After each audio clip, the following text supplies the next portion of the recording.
Hello, everyone, and welcome to A New Direction. My name's Jay Izso, and oh man, do we have another great show for you today. We just came out of the All-Star break in baseball, and I know some of you are not baseball fans. Okay, you don't have to be. The author today, Joel Goldberg, wrote this incredibly fantastic book. It's a 5-star review that I'll be posting on Amazon here after the show. Small Ball, Big Dreams. Get it, Amazon. If it's not in your bookstore, your local bookstore, just ask them for it. They'll get it in there for you, and as well. I'm hopeful that what Joel will do, if he hasn't done it already, is that he'll make this available in audio book, because I think this is a tremendous book with a lot of lessons. Folks, let's just talk to each other real quick here. We all have dreams, right? Listen, I'm older. Okay. I still have dreams. There's still mountains I want to climb. There's still things I want to do. Can I tell you what the best thing about this book is? And that's this in every story. Don't give up on your dreams. And the lessons in here are priceless. They're timeless, and they're absolutely fundamentally practical for you, not just today, but for tomorrow as well. And we're going to talk through some of the great interviews that Joel has done, and we're going to pull out those lessons. So thank you for joining us. Let me introduce you to Joel Goldberg. Joel Goldberg has been a prominent figure in sports broadcasting for over 25 years and is currently the long-term host for the Kansas City Royals. Since 2008, he's been an integral part of the Royals television broadcast team, serving as the host of every pregame and postgame show on Fox Sports Kansas City and Bally Sports KC. He is an outstanding journalist, as marked by his American Emmy Award for sports reporting. He's covered multiple championship teams in Major League Baseball and the National Football League. He has developed incredibly strong relationships with elite athletes, iconic sports brands over his career, insights from which he incorporates into his discussions on team management and corporate culture. You know how I feel about my fellow speakers, right? Hire him, because he's really, really good. In addition to broadcasting, he is a tremendously respected author with his first book, which was Small Ball, Big Results, and his latest effort, which we have right here today, Small Ball, Big Dreams. He also hosts a weekly podcast titled Rounding the Bases. By the way, check it out. It's outstanding. His presentations focus on purpose, communication, mentorship, leveraging his extensive experience in sports to help organizations enhance their team dynamics and cultures. Ladies and gentlemen, please welcome to the show, and welcome to the first time, Joel Goldberg. Welcome to A New Direction. Jay, thanks so much. What a nice introduction, and gosh, makes me feel like I've been doing this a long time. I guess I have, which is You have been. you know, it's crazy too. This is I say this just to give myself a hard time. I think whatever I have in there for the intros, you know, it says like 25 plus years, which seemed safe for years 26, 27, 28. It's now been 30. I'm not saying that to correct you. I'm just saying, like, holy cow, how have I been doing this for so long? But, you know, what a privilege. And, you know, that the book, I know we'll talk about it, is about dreams. And I hope a book that's not just like, hey, if you try hard enough, you could do anything. I mean, yes, that's the spirit of all of it. But I think to me, the greater essence is that these dreams, even if they come true, in my case, they did, never look exactly like you thought they were going to be. Maybe it even turned out better than I thought it would be, but I could have never envisioned it. And so it's a privilege to be here with you today after doing a baseball game earlier today. That in itself is a privilege. And, you know, what a cool existence. We're talking virtually on a podcast, which is a pretty cool thing. It is. And I enjoy, I've done this now. This is my 10th year. And so I enjoy the variety of guests that I bring on the show who are authors.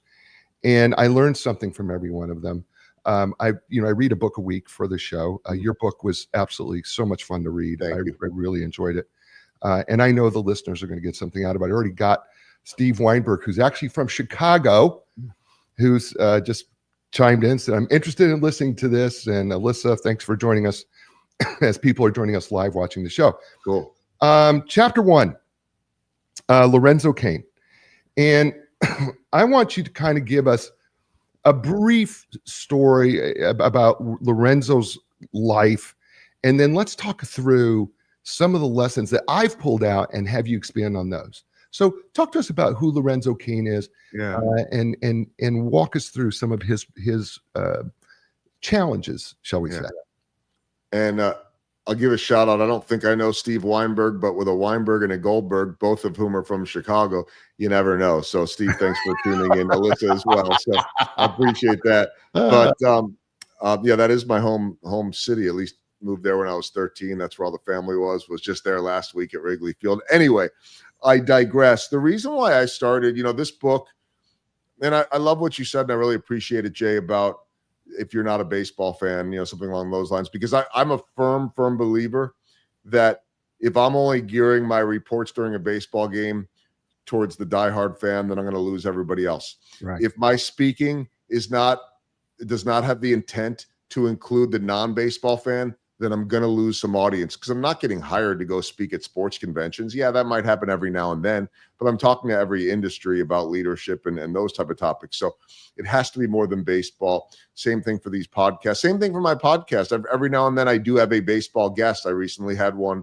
actually this week, but for the most part I don't. And so the point to that is that I believe that there are lessons to be learned every day in baseball, in part because more than any other sport, it's a sport of failure.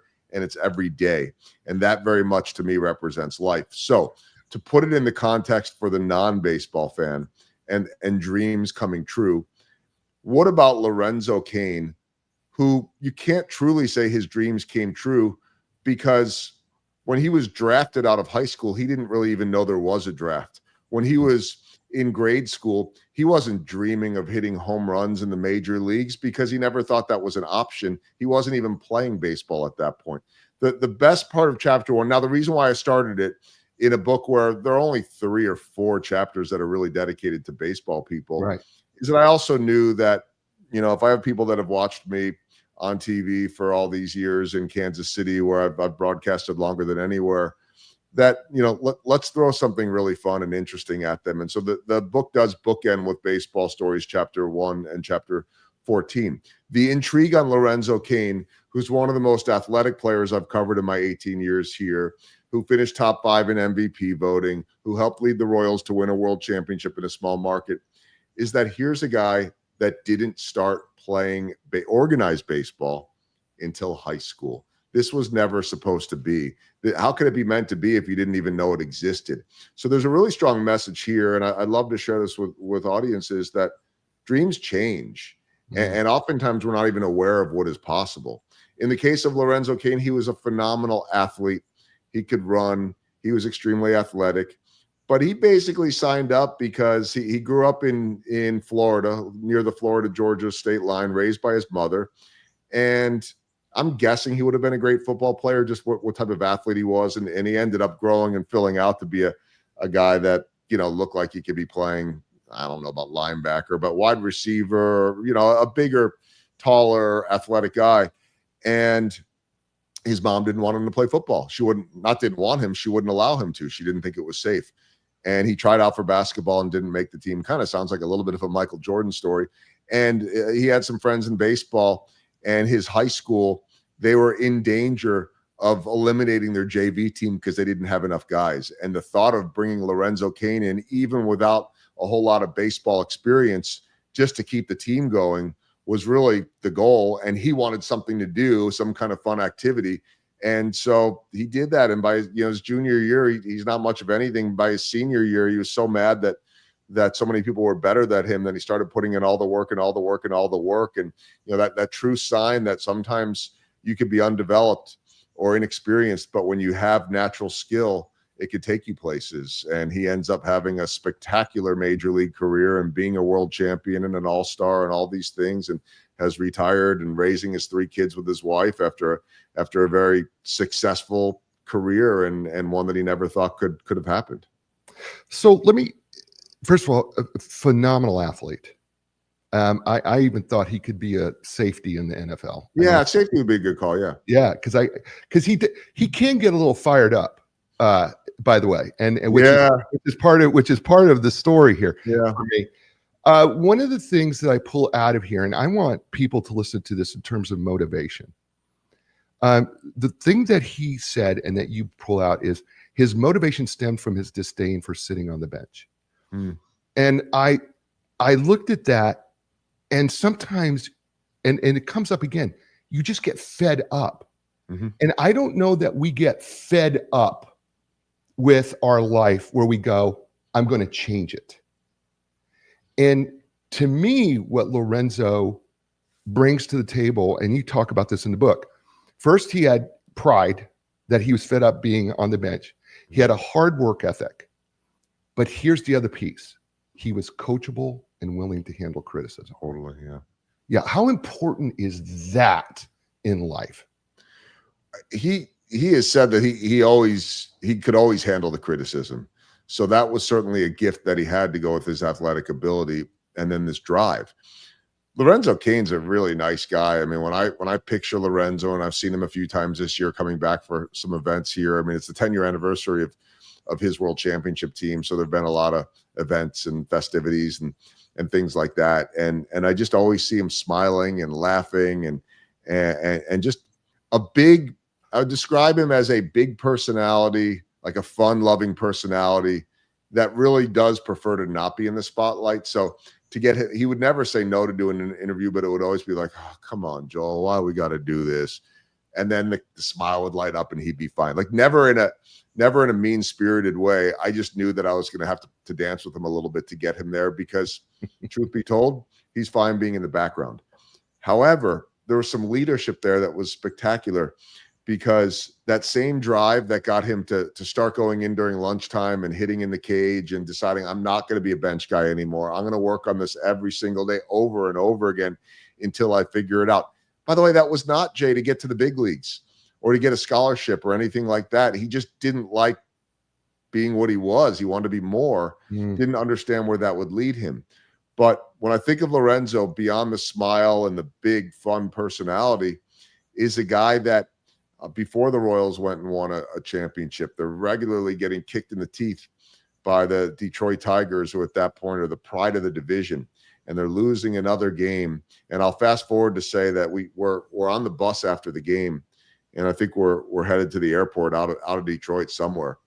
And the first base coach of the Royals was a guy named Rusty Kuntz, and a big personality himself. And he was in charge of their outfielders and their base running. Well, Lorenzo Cain was a center fielder and a right fielder, and he was a great base stealer. So Rusty Kuntz was a big-time mentor to his. And Rusty's just a wealth of knowledge and also one of the most upbeat, happy-go-lucky guys you could meet, played in the big leagues back in the 70s and 80s.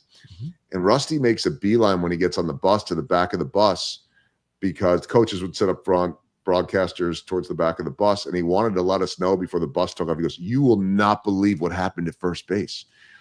Well, what happened? He goes, Victor Martinez, who was the star first baseman at the time for the Detroit Tigers, the Tigers are winning. Cain gets on the first. It was the other way around. Yeah, Cain gets on the first base after a hit or a walk or something. And Martinez walks up to him and he's laughing and joking and having fun, which is what happens sometimes at first base. Guys catch up on life or whatever. And Lorenzo, who is such a nice guy, goes into this expletive-ridden tirade, basically telling him, leave me alone. I'm sick of losing to you guys, and bleep, bleep, bleep, bleep, bleep, bleep, bleep, bleep, bleep.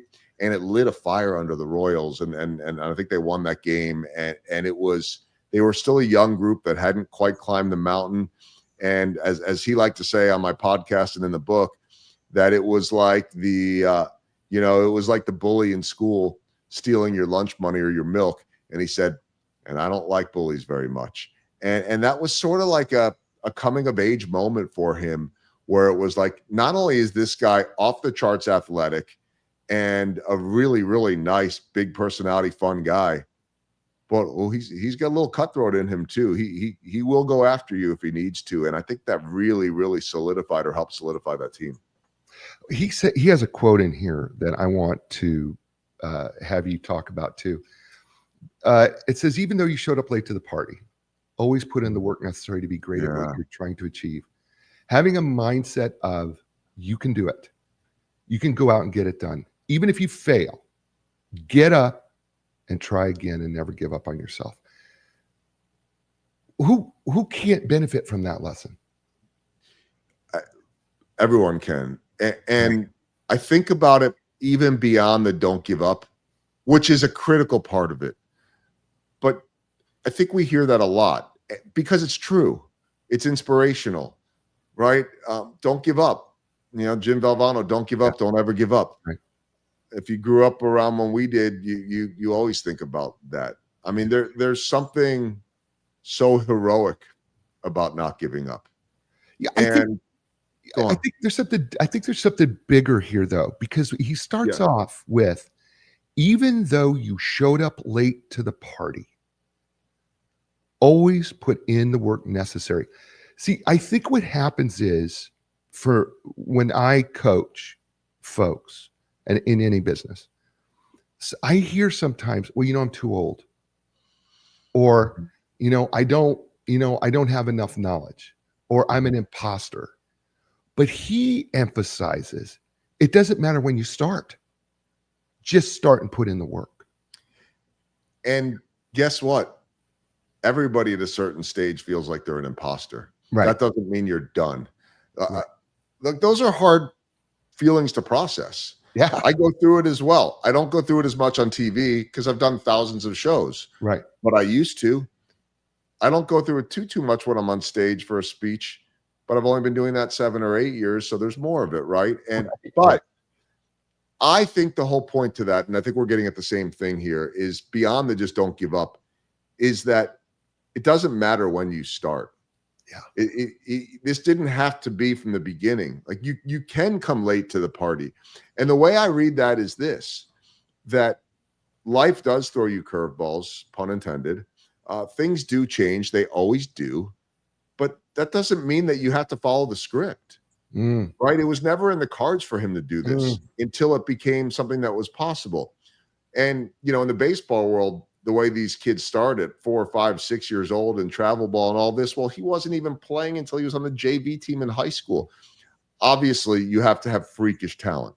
I mean, I give me work ethic every single time. But if you have no talent, you have to have so much work ethic that you've got to overcome that. Ideally, you'd love to have both. I think that the greatest athletes of all time, I think certainly a lot of the most successful business people of all time had the talent and the drive. But you can control the drive and you can control some of the talent as well. But it doesn't matter when you start. And that's what I would challenge everybody that's listening, is that even if you're set with what you're doing, or if you're unhappy with what you're doing, who's to say there isn't something else out there that can scratch that itch? And who's to say you can't start today or tomorrow? And so, I don't think a lot of people at my age are going to be starting on a Major League Baseball career or even a television career for that matter.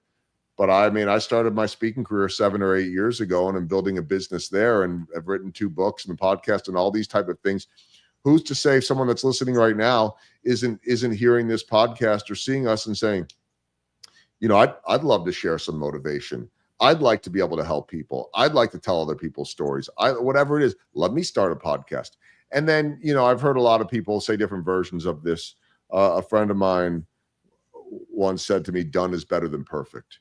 And we all wait for, not all of us, but we are so often in that holding pattern to make sure that we have all of our ducks in a row. You do that, you're never going to get going. How many people have said, maybe one day I'd like to write a book. Maybe one day that generally means you're probably never going to do it. Just start.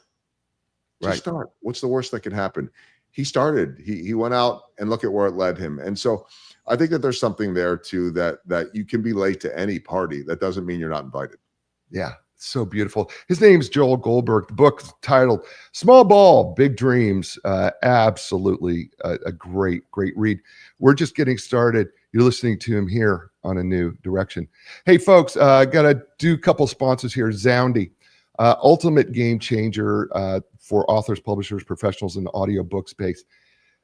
Total customization, cutting edge marketing. I just used it in Utah this past week when I was speaking. Literally gave my book away to the audience. And here's the cool thing. I get their email address so I can interact with my readers. Nowhere else can you interact with your readers. or listeners in this case, it's an audiobook. And I found it so good because I can ask them, what did you like about my book? What didn't you like? And what would you like to see me write next? So whether you're launching your first audiobook, scaling your catalog, whatever it may be, Zoundy's the place to go. Just go to Zoundy.com, Zoundy.com. Now, I have a special code. It's Zoundy.com/J. Use my code J25, JAY25. You get special savings. Also, Linda Craft Team Realtors for more than 40 years. They have been helping people in life. And you go, wait, it's real estate. What do you mean life? Well, listen, every place you ever lived in has been a life change for you. And all it's been for all of us. So listen, for 40 years, they've been successfully helping thousands of people all over become more successful in life.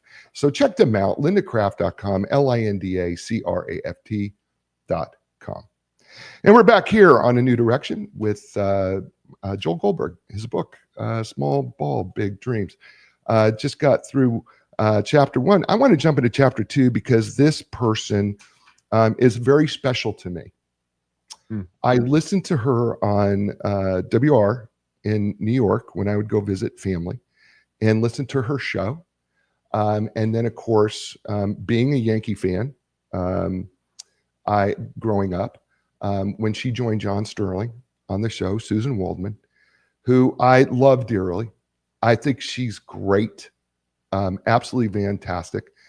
But there's some things that are so interesting about her because she was on Broadway, right?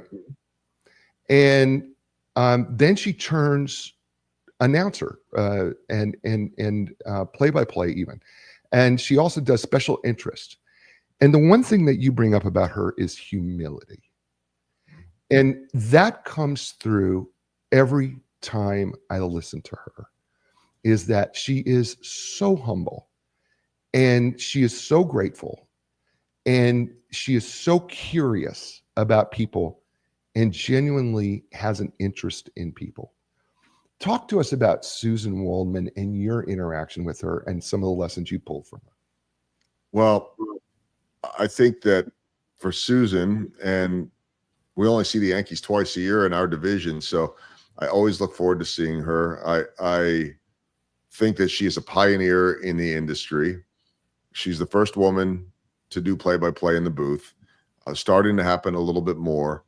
But I'll take you back to a time where she went into sports radio and she was the first one hosting a sports radio show. Right. And she's basically ostracized by everyone because how could a woman possibly be involved in this? I remember when I asked her to come on my podcast and I told her I was writing this book and I was telling her a story of my mom, and I know we'll get to the chapter on my mom in a bit, but I said, my mom grew up in a generation. My mom's around the same age as Susan. And so my mom grew up in a generation where she was told that there were only two professions that a woman could have out of college. And she cut me off and she goes, teaching or nursing? I said, I guess you got the same message. Like that's where things were at that point. And so there's also a continuation of the theme that Lorenzo Cain set out about it's never too late to join the party, right? And so Susan Waldman had a really nice career on Broadway. She decided that she didn't want to be typecast for the rest of her life as the onstage mom, that she was getting to an age where she was going to be typecast in specific roles. She also happened to love sports and was regularly singing the anthems at games because she had that Broadway voice. And for her, it was as a diehard sports fan, ironically, someone that grew up a Red Sox fan in New England and ends up being, a longtime voice of the Yankees. But she's someone that that grew up loving sports and felt like, shoot, I can get into games for free if I sing the anthem. And so that's what really helped her start to build some network within the sports industry and some other connections. And so she had a total career change. And I don't know that a lot of people know that she was on Broadway. She'll forever be known as one of the voices of the Yankees. Yeah. And then I think the other piece of this chapter that really inspired me, and I'm inspired by everyone in the book, but I also have lived a lot of, what they've experienced, at least as a small part of it, right? A fly on the wall to be around Lorenzo Cain for so much of his career and on and on. But when I watch the way Susan Waldman goes about her business, you hit a word to me that stands out among the many with her: curiosity. Mhm. She's such a good storyteller, and I believe that storytelling is everything. I love storytelling, but she has this ability to get to know the players on every team. And when she sits there and says, "Oh, I love this guy. I love this player. Oh, he's such a good guy." Like, well, it's not hyperbole with her. It's not fake because she does know all of them. And oftentimes, as I go to say, "Hey, are you interested in this person?" This person, she already knows. She's already done the homework. And so she just has a great interest in people and a love of sports. It's the perfect marriage on radio when Susan Waldman is calling games, which she does. And I think it is such an honor to have her in my book because I so idolize is the wrong word, but I so look up to her for everything that she's done. And that's not even to mention all the adversity that she overcame. She had to earn her place and this respect from so many people within the baseball industry, that the athletes that oftentimes were trying to get her out of a room because they didn't think a woman should be there. I mean, this was a different day and age at that point. But I just have so much respect for her beyond just being a woman and a pioneer in the business. She's just really great at what she does. Yeah. I think one of the lessons that are good for everyone is that she is such an amazing listener. Yes. And it comes through in her curiosity. Mm-hmm. And I think it's a point that we don't do very well as human beings, is that we just don't listen enough because we're not curious enough. We're so worried about what our next thing is that we're going to say. But she can be so patient, ask the question, and she really is listening to what they're saying. And it's so endearing. And I think it's what makes her, it's so great because she really is genuinely curious. And I think that's something that's missing for us in our society today. And I think that's missing in our businesses today. I think if you're in leadership, are you really curious about your employees? Are you really listening? Are you really, really curious, genuinely, about the people around you? And that comes through for me whenever I listen to her. Yeah. And then just such a passion and an energy as well. Mm-hmm. Mm-hmm. Absolutely. Yeah. Let's move to Scott Spiezio, chapter 3. Mm-hmm. Boy, he had a rough one. Great player. But then he struggles with alcohol and drugs. We don't know what his career could have been. I mean, as good as it was, it could have been even better. I think we can admit that. One of the things that comes out of this for me is, and I don't mind talking about this at all, he said that the problem he could never get past was the first step in Alcoholics Anonymous, admitting to being powerless over alcohol, and life became unmanageable. And he thought to himself, I'm different. I'm not powerless over anything.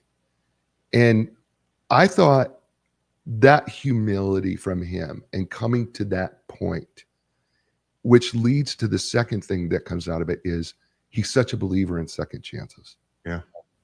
Talk to us about Scott Spiezio and what you saw in your interaction with him. This story is not the dreams come true story. The dream did come true. What happens then when after the dream comes true, everything falls apart? This isn't the Lorenzo Cain, I never knew this was possible. This was everything that I thought was possible, but I didn't think the worst could happen. So the short of the story is Scott Spiezio is a very good major leaguer. His father was a major leaguer. He helps the Los Angeles Angels win a world championship. He's not a star, but he seems to just relish the big moment, to rise to the occasion. But then again, when you had a major league father who was helping you prepare for these moments at 2, 3, 4 years old, you never expected anything else.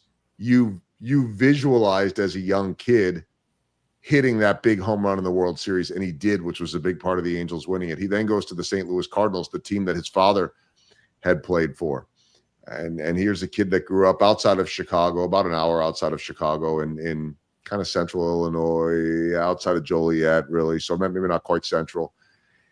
And, this was predestined. He was going to go and play in the big leagues, and he did.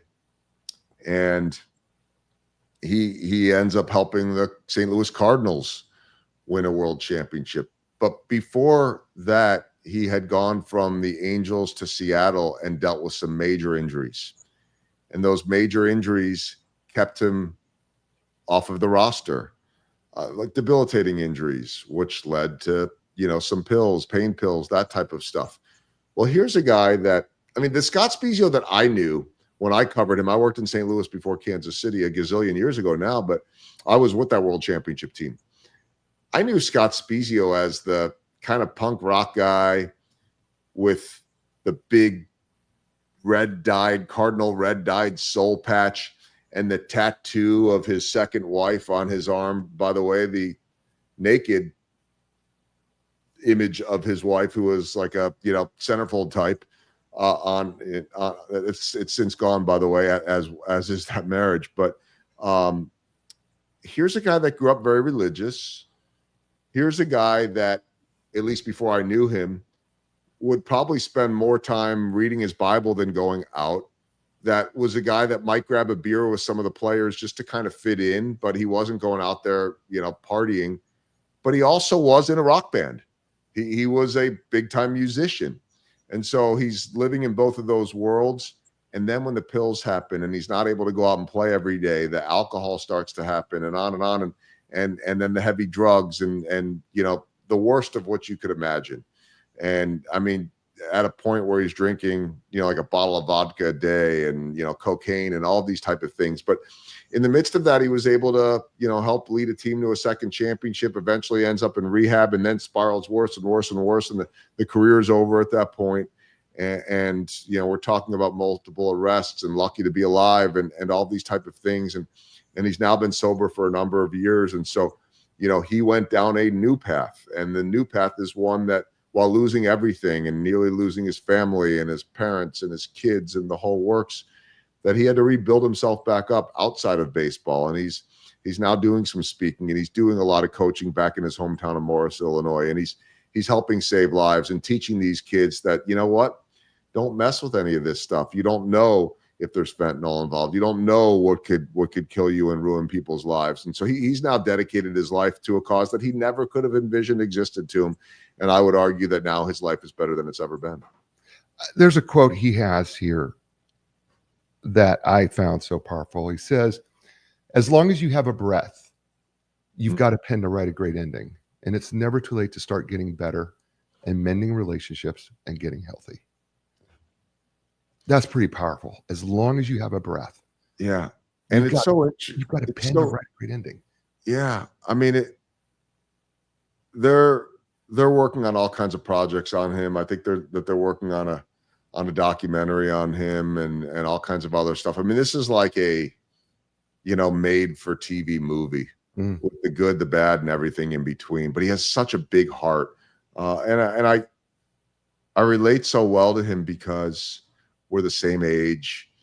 We both went to high school in Illinois. He went to a much more terrible Big Ten school than me. He went to Illinois. I went to Wisconsin. I say that all in jest, of course. We've got some guys on our team that went to Illinois as well. But just a phenomenal guy. And he went all the way back to the bottom. All the money gone, everything. And now he's doing it, I think probably to put some food on the table, but he's doing it to change lives. I was fortunate enough last October to MC a charitable event here in Kansas City. And I do a lot of that kind of stuff. And, sometimes it's that, sometimes it's a lot of motivational speaking, of course. But I was asked to do it, and it was emceeing an event. It was a fundraiser for what's called the Oxford Houses, where they, build these houses and people that are, rehabbing and trying to get their lives back in order can live in these houses as long as they want. It could be a few months, could be the rest of their lives. And then, they got to chip in and stay clean and all these type of things. And so, they're raising awareness and money and just these beautiful also harrowing stories. And so they asked if I would MC their big breakfast gala last year. And really the MC duties involved me interviewing. It ended up being what they called 2 keynote speakers. But in this case, their keynote speaker or speakers are being interviewed by me. The speech is the Q&A. And so kind of a cool different format. And so I did that with a couple of big time local personalities in media that were both recovering alcoholics. And it was just a beautiful event. I'm going off on a tangent on that just for a moment, because that's one of the beauties of my job that I never envisioned in my dreams, that I'd get to do those type of things and help lend a voice to people. And so they came back to me this year and asked if I could help. We have a pitcher on the Royals that is a recovering alcoholic himself and has been clean for years now, sober for years, and he's got a great story. And they wanted to know if I could ask that. And that's a little weird for me, just because I try not to get in the middle of the players and being the guy. Otherwise, I'm being asked to get autographs and all that every day, and it compromises me. But I very honestly told them, I said, it's October, and I just, if they're in a playoff race, can you live with a guy that may or may not be available to do this, at 7:30 in the morning? They said, we don't know. And I said, I got someone else for you. I said, let me share with you my podcast. I hadn't quite written the book yet, or hadn't finished it yet. Let me share with you the podcast and let me know what you think if Scott Spiezio will be worth having come in. And so they hired him. I'm going to get to interview him, tell a lot of this stuff, raise a lot of money, make a big impact on people's lives. And just to be a small part of that. So I think it's October 23rd here in Kansas City at Arrowhead Stadium, the home of the Chiefs. We get to do this breakfast, and I get to interview my friend Scott Spiezio, and there will not be a dry eye in the building. And I sometimes that's a good thing. I just think it's a great story, and Yeah. I love people who overcome those type of challenges in their life. And he's got such a great story, and it just seems like he's got a great heart. And he's got a huge heart, Jay. He's got a huge heart. Yeah. I'll wrap it up, because I know you're going to want to move on to another chapter. But the one thing that sticks in my head, is my last ever spring training. I think it was the last ever with the Cardinals. And we had 2 young kids at that point, like 4 and 2 years old.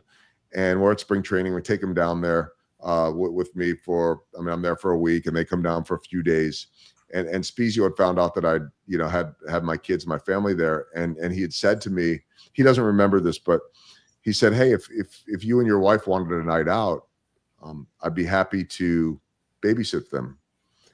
And I just remember saying no. And what I don't remember was it because I knew he had the bad boy image?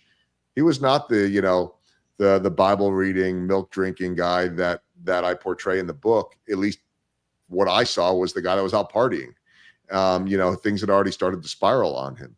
And so I don't remember, to this day, I've told him this, I don't remember. I said to him, I don't know if I said no because I wanted to be respectful. You're a player, and I'm a broadcaster, and I don't want to monopolize your time looking at my kids. That doesn't seem right. If I was just trying not to be a burden, or if I was a little bit worried that you might not be the most responsible. And he said, well, I can promise you this, I would have been responsible, because I would never have put your kids in danger. And that, just as I heard that, and it certainly, I just don't remember what my mindset was, other than weighing those sort of 2 things and saying, I don't think I should do this. His heart's too big to truly put anyone in danger. Yet he did put a lot of people in danger, and they all thankfully have lived to talk about it. I mean, he lost multiple marriages, and estranged in some way or another from his kids. It's all starting to mend and patch up together again, and it's really a beautiful story. It's beautiful. His name's Joel Goldberg. The book, Small Ball, Big Dreams.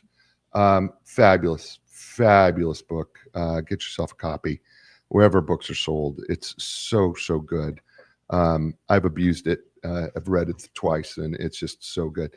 You're listening to him here on A New Direction. Hey, folks, there's of course a listening platform that you can listen to books that everybody knows about, but there's another one. It's called Zoundy, Zoundy.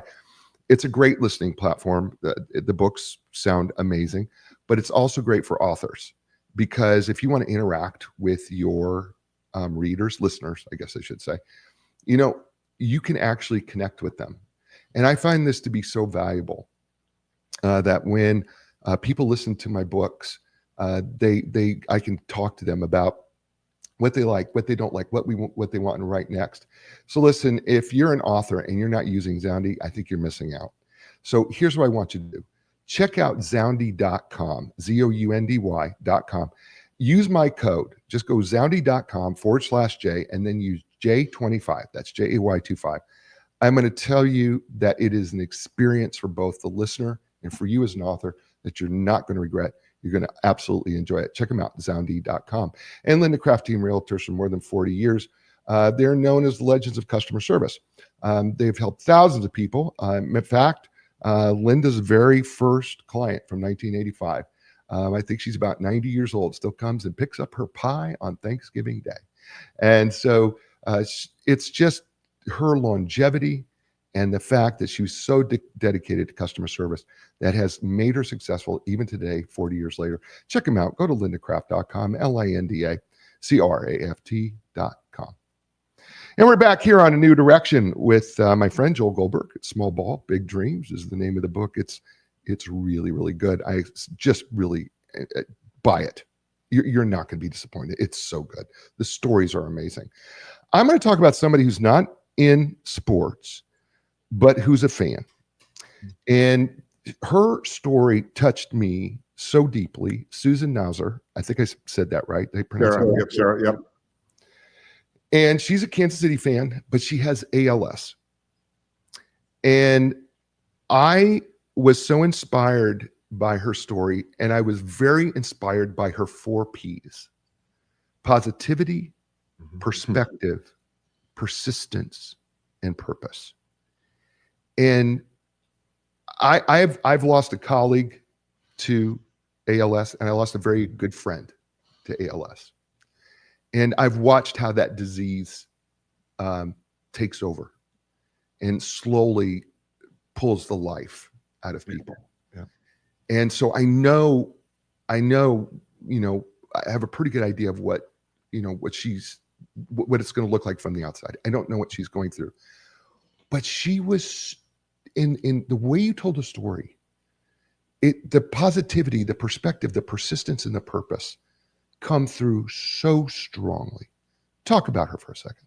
Well, first off, I've been wearing this bracelet for probably close to 7 years or something like that. It says Sarah's Soldiers and Fight to Cure ALS. I've worn it for so long that she saw me one night a couple of years ago on the broadcast, and it wasn't on. And I mean, we weren't even in a commercial break yet when I'm getting a text message, "Where's your bracelet?" And I panicked because I'd been wearing it for years, and I found it. I think like a couple of days later, it had come off in a shirt, and I was changing and pulled off in a shirt. But I think we were heading on the road the next day, and she had someone deliver a bracelet to the stadium so I could get on the road with one. I mean, it's that important to me. The brief part of the story is that Sarah is a former police officer, also just a diehard baseball fan, Kansas City Royals fan. And she was in perfect shape. She was doing like fitness competitions, bodybuilding, also undercover stuff, out on the streets. She was the undercover, prostitute that was out there doing really dangerous work. And she fell down the stairs one day and ends up being diagnosed with ALS. I'll fast forward on this, and how many of us can understand what that diagnosis looks like? Right. There's some that might be listening that do. And to fast forward, she's given a life expectancy of something like 5 years, and she's far outlived it now. I mean, she's, I think, like 7 years now, and she could still speak. ALS Day in baseball every day, Lou Gehrig's Day, ALS Awareness Day. I have her on every pregame show every single year, and had her on again this year. But here's the amazing thing about Sarah. And yes, this doesn't mean that life is easy. But I think that same will and drive she had to be competing in those competitions. And, I don't know. I never competed and never will in one of those type of things. I don't think I have that kind of drive and discipline like she did. But she came to understand that she could change people's lives. And so in some ways, a similar story to Scott Spezio's, but hers wasn't self-inflicted. His was, and he was able to turn that ship around. She had no choice. I guess he didn't either, but she had no choice. But the cool thing about Sarah, who, one of her nicknames is like Sarah Smiles or Smiley, that she's always upbeat and happy and always smiling, is that she'd start to come around the stadium. We had her on our pregame show because my broadcast partner had met her at a charity event, and she was going to be out throwing out a first pitch and, honoring this, fallen police officer with this awful disease. And look, I mean, anyone that knows about ALS knows that, it's not a competition, but let's just say that among the awful diseases out there, it's got to be tied for first or worst, right? I mean, they're all terrible, but there's no cure for ALS. I think that's what makes it, so awful. And she's determined to help find one. But as she started to come around, this just joyous young woman at this point in her late 20s, and now going into her early 30s, shortly after, and now mid 30s, or a little bit older than that, she started becoming friends with all these players, almost like a sister, like a big sister to them. And suddenly they hear her story and they're moved by it. And this is a woman now that sometimes knows more about what's going on with these players than I do, because they trust her, and they're messaging with her. She's writing a book right now.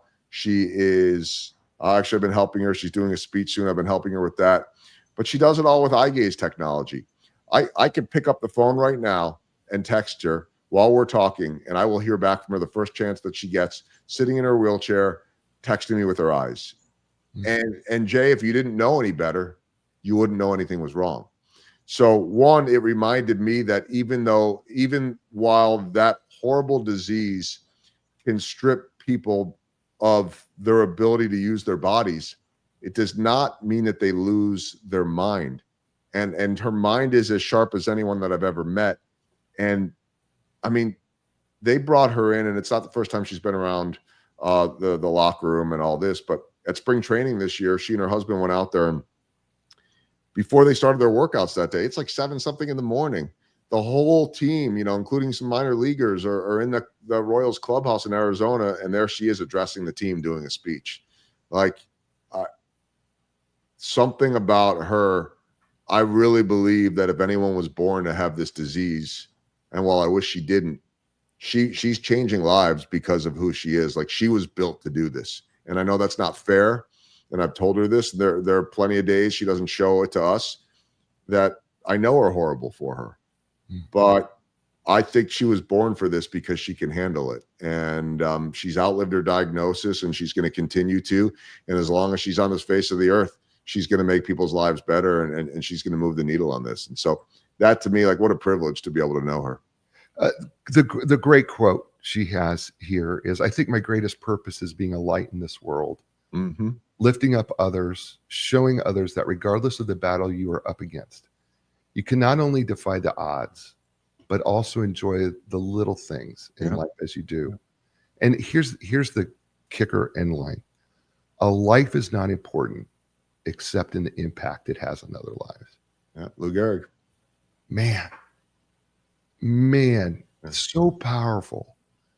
And Jay, I'm so proud to call her my friend, and not just that. I call her a little sister, and to me, but she's become like a big sister to my kids.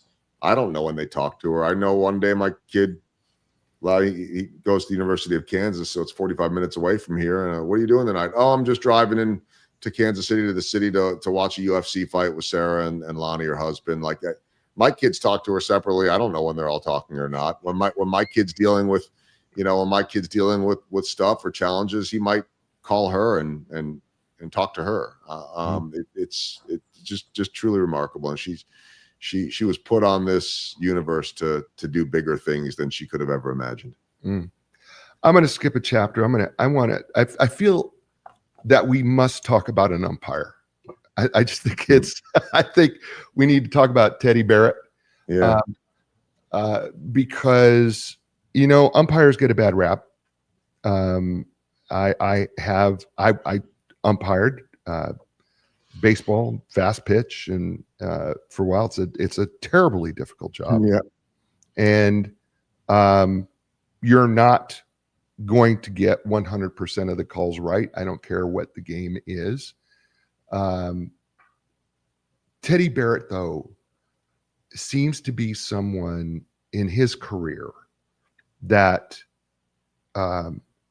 really figured out how to let go of the minutia and really focus in on what's really important. Yeah. And he says, I'm going to do the best that I can. We all have bad days, and sometimes you're not on your best behavior. And I hope then there's grace and forgiveness that way, because relationships are important.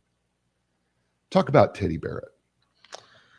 Well, Teddy Barrett is,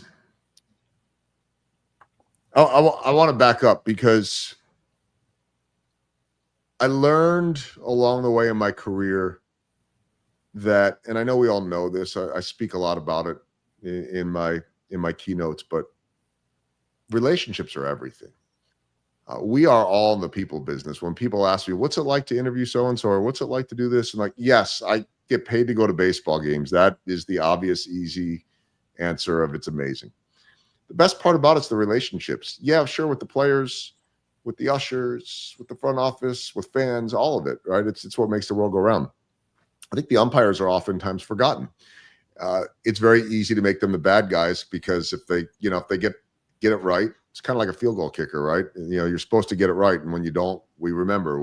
There was a day about, I don't know, 13, 14 years ago, that I saw a press release that the umpiring crew that was in Kansas City to do a game was going to a hospital visit for sick children with cancer, and it was just a press release. And I thought, it'd be kind of cool if I could get a camera, or get our camera person with me and go shoot that and show, as a storyteller, just another side.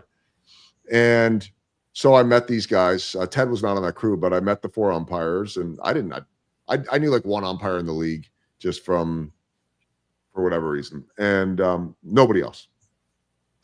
Did the story on the pregame show. I got a copy of it. Now we just do digital, send them a link, but got a physical copy of it, brought it down to the locker room, knocked on the door before a game that night, and said, hey, thanks again, guys, for letting me tag along. I wanted you guys to have this. And they said to me, hey, next time we're in, come back anytime to say hi. And we hope to stay in touch. Well, the next year, those 4 umpires went to different crews. And so now I had 4 guys on different crews that every time they came to town, I'd knock on a door. So suddenly I don't know 4, I know, 16. 16. And then 16 becomes, so long story short, I know every umpire in the league, including some of the minor league call-ups. And, if I don't, for years now, Jay, I'll give away a secret here. For years, if I didn't go down there on day 1 of the series and they see me doing a report on the sideline, they're like making faces at me and like, what's wrong with you? Like sometimes, like, just even if I did go see him, sometimes like, inappropriate things, just like the way, just trying to make me laugh, that type of stuff. Like I'm going on camera and the camera's out in the outfield and they're in the way and they're trying to like make faces, so building some fun relationships. Along the way, I meet Ted Barrett, among the many others.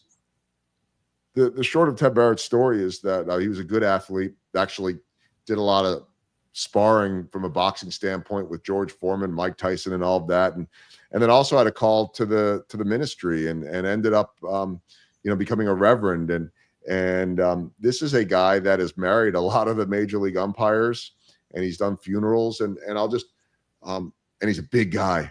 So, there's some fun stories in there about guys swearing at the plate or getting upset with a call and then, oops, sorry, Reverend, or sorry, that type of thing. He's retired now, but just one of the warmest, nicest guys, and has such a good perspective on not always being able to get it right and understanding that just doing your best is enough. But, I'll wrap up my thought on him by just saying, I remember 2020, I think it was just before the pandemic, an umpire by the name of Eric Cooper passed away unexpectedly. And Coop, as he was known, was on that first crew that went to the hospital visit. So he was one of the 4 that I've met. And I got a call from one of the other guys on that crew, who to this day is a really good friend of mine and a crew chief himself now. I remember I was in Florida vacationing, and he said, "Hey, I just wanted to let you know that Coop was having surgery, ended up whatever happened, and he passed away." And so, oh my gosh, where's the funeral? So it's in Des Moines, where he's from. So that's a 3-hour drive from Kansas City. I need to be there. And I went up there, and every umpire was there, and Joe Torre from Major League Baseball, and like all these bigwigs were there. And the eulogy was done by Ted Barrett. And so I got to see him in action, not on the field. I got to see him doing what he does, what he was born to do. And it just was so moving to me. I just felt like he'd be a good one to share, because his dreams went in a lot of different directions. And oh, by the way, these umpires are people too. And I love doing that. I love to bring people places they don't get to go. And I think to be able to experience a little bit of that world and coming up through the minor leagues, and his stories of trying to put food on the table were I hope inspirational too. We've done our hour, Joel. Yeah, I know. That's because I'd like to talk about these stories. No, it's gone so fast, man. It just goes so fast. If you could put a wrap up on a new direction for folks, based, doing the conglomerate of all the stories all together, what is something that you would tie it all up with at the end of all of these stories and interviews? Okay, I'll do it with this. The shortest version of 2 stories in the book that are going to follow the same theme. One was my mom. My mom was a music teacher, because remember, teachers or nurses back then. Right. And then she stopped, and then as my brother and I got a little bit older, she went back to community college, ended up being studying to be a computer programmer, what would now be called a coder, and climbed the ranks of corporate America within a company she was working that was bought out by a bank. And by the end, she's leading teams around the world, in high-level management, something she never thought could happen. So her career path changed, and she took advantage of it and explored that in a similar way to what Susan Waldman did. And then I write about her in the book. And then the second to last chapter is about and then this will all tie together, a rapper, a very successful rapper out of Kansas City by the name of Tech9, who I had on my podcast, and he's 54 or so years old now. And I asked him a question. I use this with audiences when I speak in keynotes sometimes. I said, what did you dream of growing up? Because I knew Small Ball Big Dreams was coming in a few years. And I expected him to say, oh, I want to be a rap star, or I want to be a musician, or whatever it is, right? I mean, you expect someone that's creative and in the arts to say something like that. And he said, as he's on his tour bus going from Memphis to New Orleans, he says, I wanted to be a psychiatrist, but they didn't have those. They didn't teach that class in school. So I stole the books from the library. And he said, and then I went the route of being a dancer, and from rhythm comes rhyme. And he starts rapping right in the middle of the interview. It'd be like if I started rapping right now, but no one needs to hear that because I don't have those abilities. As a matter of fact, as I record, and you did say something at the beginning, there will be an audio book coming out on this. It was pre-recorded before the season started by the Royals radio engineer that's a master of this, but then the season started. So we're getting to it. It'll be this fall. But it was funny when I read that quote, and we might actually pull the sound from him to run it in there, so I don't do it. Otherwise, I'm basically like reading the quote that's a rap, and I can't rap, so I'm sort of reading it. Anyway, what he basically says is from rhythm comes rhyme, and I became a rapper. And then over time, with success and all of this, I'm going to meet and greets, and I'm hearing from fans on social media that say, your lyrics to this song saved my life, or your lyrics to this song helped me during a tough time of being bullied, or this or that. And he goes, my career path took me back to where I hope to be. Through my music, I ended up becoming their psychiatrist. So I think the way to wrap all of this up is that none of these dreams follow a straight path, mine included. I never thought I'd be hosting podcasts. They didn't exist. I didn't think I'd host pre and post game shows. They didn't exist at the time. I did all of these things. You never know where this can go. You never know when there's a restart needed. You never know when there's a pivot or a change of direction that could happen, but you never know where it could take you. Sarah Nauser, who had the worst of news and now is impacting people's lives. So I think that's the spirit of this book, is not, if you dream it, anything could happen. It's not that. It's not a, hey, if you do this, you could win the lottery. It's if you're open-minded and you roll with the changes and you look at finding the things that bring you joy and passion, they're probably going to help other people as well. That's the spirit ultimately of this book, Small Ball, Big Dreams. It's beautiful. Joel, thank you. This has been great. Stay with me, please. Folks, this is a show. You know what I say to you every week. You're in control of three things: your attitude, your effort, and your resiliency. Life does not always give us what we want, and we don't always get to have things our way. But you are in control of your attitude. Take control of it, because that's where everything starts. Your effort is tied to your excellence. We don't always have the same amount of gas in the tank, but you can choose to be as excellent as you can be today. So be excellent through your effort. And finally, we all get knocked down, punched in the gut, knocked in the teeth. It's up to you to get back up. That's resilience. And we need you to get back up. Why? Because we want you on the team and you're worth it. You know, you had a lot of choices. You chose us. So thank you for doing that. I'm very grateful. Tell a friend, give us a positive review, thumbs up on YouTube. As I say to you all over the world, you know what that is. Ciao, everybody.